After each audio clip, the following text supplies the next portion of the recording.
In a twisted turn of events, a former Florida deputy is accused of his own wife, who also served on the same police force, and staging it as a. This shocking case has shaken the law enforcement community and left everyone asking, how could this happen? Join us as we dive deep into the disturbing details of this chilling true crime case. This former Orange County Sheriff's deputy sits in jail accused of shooting and his estranged wife, a sheriff's office lieutenant.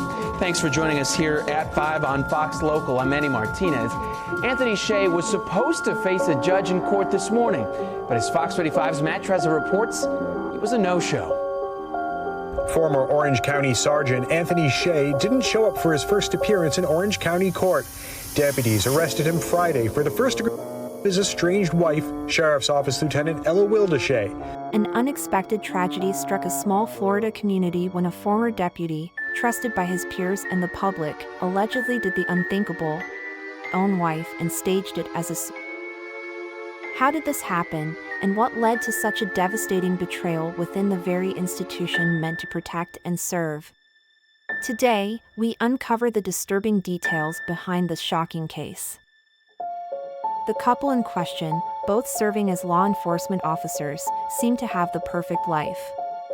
On the outside, they were partners in marriage and on the force. But underneath that picture-perfect facade, tensions were brewing.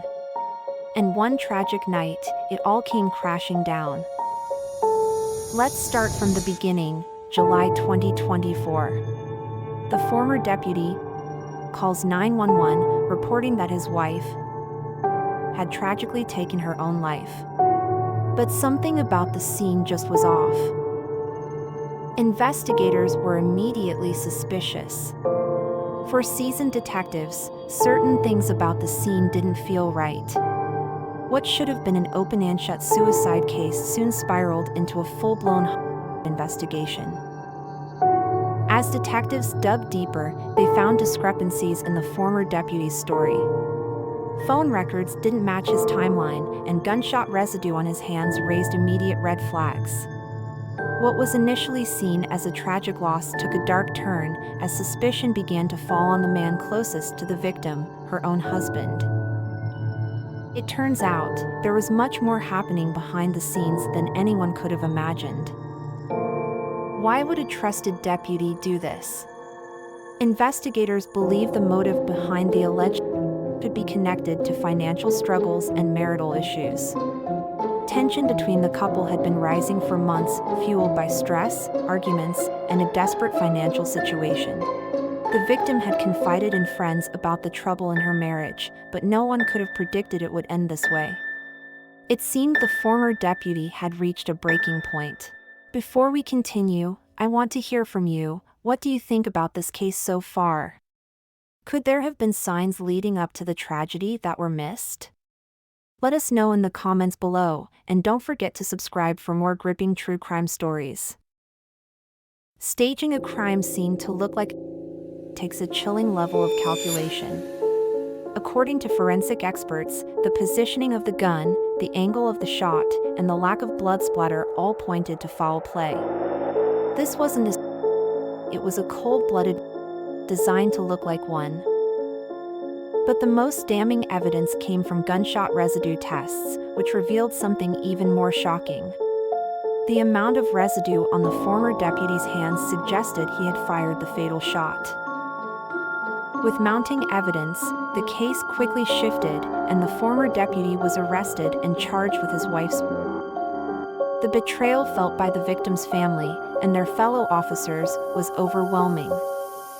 How could someone who had sworn to protect others be responsible for such a devastating crime against someone they loved? As this case heads to trial, many are left wondering what the outcome will be. Will justice be served, or will the former deputy's calculated attempts to cover his tracks work in his favor? One thing is for sure, this case has left a permanent scar on the community and the law enforcement family. And as we wait for the verdict, the chilling details of this crime continue to shock the nation. The tragic loss reminds us that sometimes, the greatest threats come from those closest to us. I don't know what kind of man would do something like that to his wife, but I mean, if you have problems, just leave. Neighbors are in shock tonight after the Orange County Sheriff's Office arrested former Deputy Anthony Shea on first charges for the death of his wife, Eloilda Shea, who goes by the name Ellie.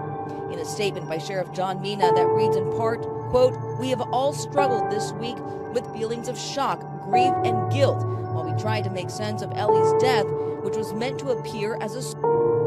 According to the arrest report, it happened Monday at around 2 p.m. in the couple's home on El Prado Avenue. Deputies found Ellie with a gunshot wound, and she was later pronounced. The report says that Anthony Shea said, quote, "We had a bad night last night arguing about my affair."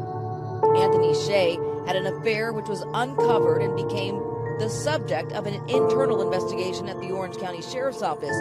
Anthony Shea stated he resigned due to being under investigation for having on duty. According to the report, Anthony Shea told investigators that Ellie needed some space, so he left the home with their 2 daughters and went to Publix. He claimed when he returned, he opened the unlocked bedroom and discovered Ellie Shea on the bed in a pool of...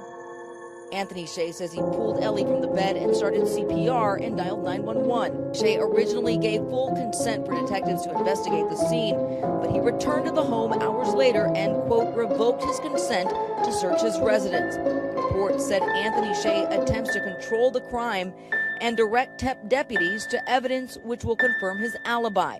Detectives believe Anthony Shea sent messages from Ellie's cell phone. The report says that he inadvertently activated the audio recorder from her phone, which captured audio for more than 50 minutes. A gunshot is not heard, and it's believed Ellie was not alive during the recording. The audio recording captures Anthony Shea returning to the bedroom and remaining in the room for 50 seconds before calling 911. It says he didn't provide medical aid, nor does he become emotional to Ellie's condition. Reporting in Orange County, I'm Luana Munoz, WESH 2 News. As we watch this case unfold, one question remains: could anything have been done to prevent it? Thank you for watching. If you found this story as shocking as we did, don't forget to like this video and subscribe for more true crime stories that reveal the darker side of human nature. Stay safe out there.